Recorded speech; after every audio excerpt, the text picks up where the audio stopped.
Capítulo 3. Com papai e tio Jorge, o grupo de sírios que vieram para o Brasil saindo de Sadat era formado por 14 pessoas. Além deles, famílias de Feiruz, de Zeidal e de Homs tinham vindo também. Entre eles estava tio Semi, que veio com a esposa e os filhos. Quando precisava de conselhos, pedia ao meu pai, considerado muito sábio e conhecedor das pessoas, ou ao tio Nassif, que escrevia e lia as cartas chegadas da Síria, a pedido daqueles que não tinham estudo. A filha de tio Semi se casou com o filho mais velho de tio Nassif. Papai, por sua vez, quando tinha necessidade, ia se aconselhar com tio Shaher, um dos imigrantes mais antigos. Ele conversava sobre finanças e sobre suas ideias para empreendimentos. Papai não tinha muita experiência com comércio, mas tio Shaher foi um dos primeiros a abrir um bar em Belo Horizonte. Depois o bar se transformou em um grande restaurante de comida árabe. Tio Shaher ficou conhecido e as pessoas vinham do Rio de Janeiro e de São Paulo provar o quibe frito e o baba ganoush que ele servia junto com pão sírio. Com ele, papai aprendeu tudo o que usou ao longo da vida e que depois ensinou para nós. Tio Shaher queria que sua filha Maria se casasse com o filho mais novo de tio Nassif, que era um homem muito respeitado por todos. Tio Nassif apresentou a papai seu primo Antônio, que tinha feito estudos no seminário e quis logo aprender português. Aprendeu a ler sozinho. Uma namorada da juventude lhe ensinou a escrever. Depois disso, ele passou a escrever cartas para as pessoas, assim como fazia Nassif. Ficaram bons amigos, reuniam-se semanalmente para jogar carteado. Tio Antônio era contemporâneo do meu pai e que teve muito mais dificuldades para chegar ao Brasil. Ele veio com 22 anos porque não queria ser padre e decidiu sair da Síria. No navio teve tracoma, uma doença bacteriana inflamatória ocular, e quase perdeu a visão. Na época, o governo brasileiro proibiu a entrada de imigrantes com doenças contagiosas. Então tio Antônio precisou ficar na França em isolamento durante 6 meses. Foi um período muito difícil para ele, que não sabia falar francês, já estava fora de sua terra e ainda não tinha conseguido aportar em seu destino. Se vir direto já foi um sacrifício para nós, não consigo imaginar para tio Antônio, que atravessou tantas adversidades. Chegando ao Brasil, meses depois, conseguiu se instalar no bairro Lagoinha. Conheceu sua esposa, tia Marieta, que também era de família síria. Com ela teve 3 filhas. Junto com ele estava também tio Said, que saiu da Síria com a esposa grávida. Eles tiveram problemas com o passaporte e foram barrados de entrar no Brasil. Assim como tio Antônio, precisaram voltar e ficaram na França. Mas, ao contrário do tio Antônio, acabaram ficando lá durante 4 anos. Depois disso, quando regularizaram os documentos e conseguiram o dinheiro trabalhando na lavoura, conseguiram vir para a América, com destino a São Paulo. Quando chegaram no Rio de Janeiro, tiveram muita dificuldade para conseguir se deslocar até a outra cidade e acabaram se instalando lá mesmo. Somente muitos anos mais tarde conseguiram se estruturar para sair do Rio. Os parentes de São Paulo tinham decidido se mudar para Belo Horizonte. Então eles decidiram vir para cá também. Ele e a esposa não aprenderam o português, só conviviam com os patrícios. Falavam árabe com os filhos, em casa e na rua. O filho mais velho era um grande estudioso, inteligente, muito culto. Tive muito prazer em conviver e conversar com ele. Ele se casou com a minha irmã mais nova. Entre os nossos conterrâneos havia uma outra família, do tio Buni e da tia Ione, e suas 4 filhas. Ele era mascate também. Ela fazia o melhor fataier que a colônia síria conhecia. Para as filhas, netos e sobrinhos, ir à sua casa era esperar comer o pão frito sempre quentinho. Era uma senhora elegante e muito bonita. Tia Ada e tio Nizar eram outro casal sírio que morava no mesmo bairro. Criavam carneiros e galinhas. Eram muito solícitos e solidários, e por isso muito respeitados. Todo o bairro comprava carne de carneiro deles. Na rua de cima da casa que papai construiu, morava tio Caram, pai de 11 filhos, todos de coração bom, mas muito arteiros. Tio Karam tinha uma fazenda grande, a 1 hora de Belo Horizonte. Ele veio do Líbano e sua esposa, tia Zilda, da Síria. Passaram muita dificuldade antes de vir para o Brasil.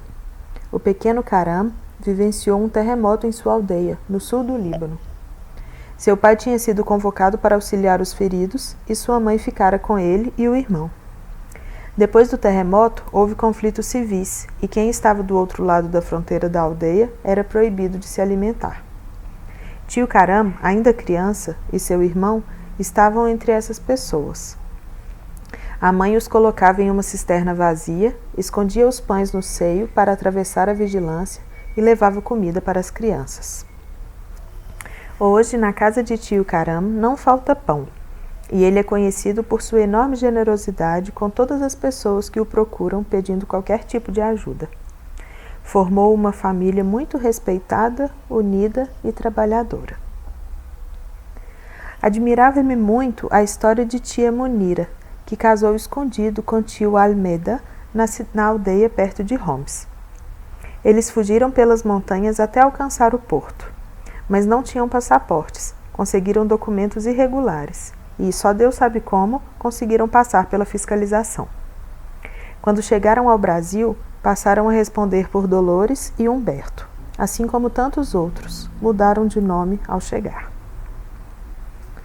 Sofreram muito no início, com a pobreza, com a dificuldade para conseguir dinheiro.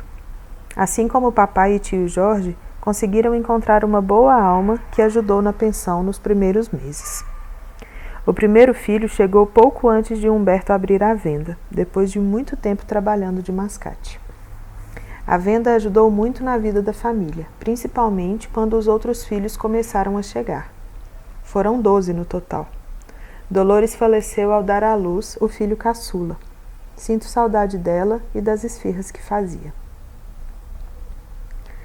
Diferente dos que vieram em família ou com o cônjuge, tio Temer fugiu da Síria sozinho, aos 19 anos, para não servir ao exército. Tinha um tio, irmão da sua mãe, que já morava em São Paulo, e foi quem o acolheu no início. Depois, mudou-se para Belo Horizonte, para viver com o tio paterno, que viera da Síria depois dele. Trabalhou como mascate no início. Ele andava tanto, mas tanto, que no final do dia, quando tirava as meias, os dedos estavam sangrando. Usava sua única calça e só trocava a camisa, que seu tio lhe dera, para que pudesse lavar a outra, dia sim, dia não. Depois conseguiu trabalho em uma fábrica e pôde criar família e ter uma vida melhor. Quando conheceu aquela que seria sua esposa, soube que ela já havia rejeitado outro pretendente, mas ela o aceitou e eles só se separaram quando a morte o levou. Além desses conterrâneos, todos partilhando a mesma saudade da pátria e a mesma luta diária para consolidar a nova vida, também havia alguns poucos brasileiros com os quais convivíamos. Em geral, eram vizinhos. Mas nossas amizades mais fortes eram com os outros sírios. Eram tantos imigrantes que começou a se formar um grupo de pessoas que compartilhavam os mesmos costumes, falavam a mesma língua, comiam os mesmos pratos. Certa feita, compareci com o papai a uma reunião dos homens para jogar carteado e conversar sobre como estavam levando a vida. Seu Samir, um dos sírios mais velhos que vieram para cá, tomou a palavra, que todos ouviram em respeitoso silêncio. Meus caros irmãos, primos, amigos, meus compatriotas, há certo tempo a colônia síria existe e se mantém firme e unida. Mas um dia nós vamos morrer e é preciso garantir que os nossos filhos e netos também vão se manter unidos. Precisamos nos organizar para preservar nossa língua, nossa comida, nossa identidade. Estive pensando em uma associação, um grupo que se reunisse regularmente, como fazemos aqui, mas que seja divulgado para que a sociedade de Belo Horizonte saiba que nós existimos e que temos o nosso espaço nesse país. Todos os presentes aplaudiram. Seu Shaher pediu a palavra. De fato, meu caro Samir, vejo que nossas ideias andam juntas. Também tenho pensado na nossa descendência. Meus filhos já não falam árabe comigo e com Radwa. Eles nos entendem, mas respondem em português. Meus netos nem mesmo me entendem. Eles sabem pedir a bênção e seguir a missa, mas só querem saber de falar português. A escola está estragando nossas crianças. Precisamos nos organizar. Os italianos já criaram uma associação para ensinar a língua aos pequenos.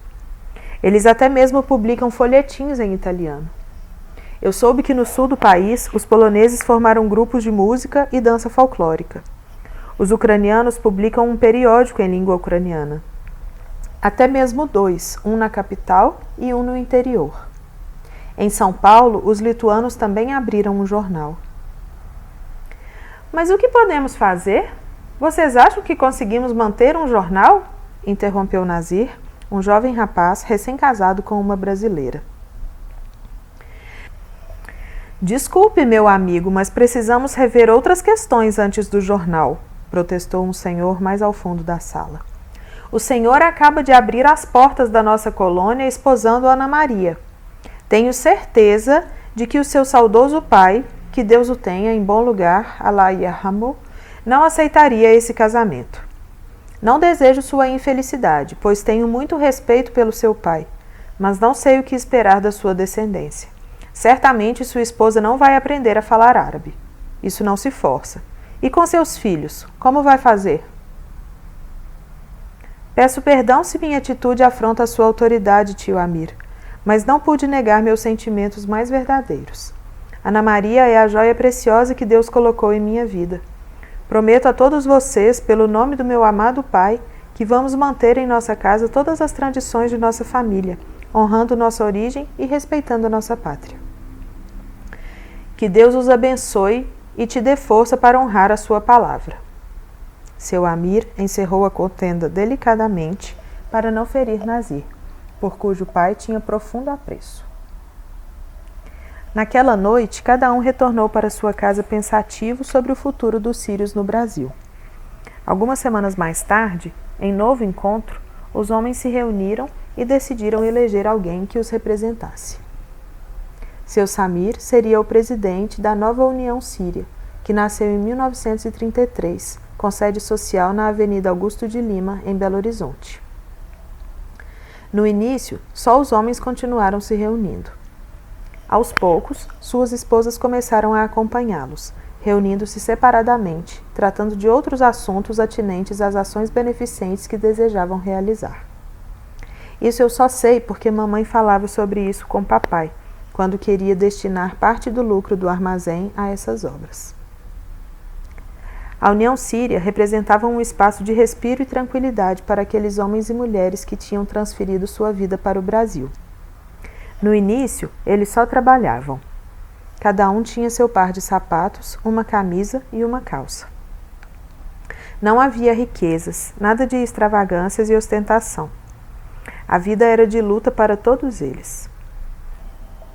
Os homens nas ruas vendendo os produtos dos armazéns que já estavam consolidados. As mulheres em casa, cuidando dos rebentos, esperando outros, fazendo comida, limpando e passando. Nessas famílias, filhos eram um fora, um dentro e um no pensamento. Era preciso trabalhar duro para dar sustento a tantas bocas. Os momentos passados na União Síria fortaleciam os laços, facilitavam os encontros, propiciavam casamentos e a continuidade daquela comunidade. Foi num dos bailes da União Síria que, anos mais tarde, Minir, meu irmão caçula, começou a cortejar aquela que viria a ser sua esposa. Eles começaram a conversar, dançaram juntos e terminaram a noite apaixonados. Não foi difícil convencer mamãe, nem os pais dela. Os dois eram de família síria, bem apessoados, tinham pouca diferença de idade. Ele pediu a mão dela em casamento, os pais autorizaram. Os meses de noivado passaram devagar para eles, que não viam a hora de estar juntos e começar a ter filhos. No dia do casamento, todos os irmãos estavam com seus melhores ternos, ou com belos ternos emprestados. Minha futura cunhada tinha um buquê branco que Rosa arrumou. Os casamentos eram bonitos e sempre à moda tradicional. Esse não foi diferente. A fartura na mesa e o dubk animaram a noite, agitando os pés daqueles que tanto caminhavam para fazer sua vida.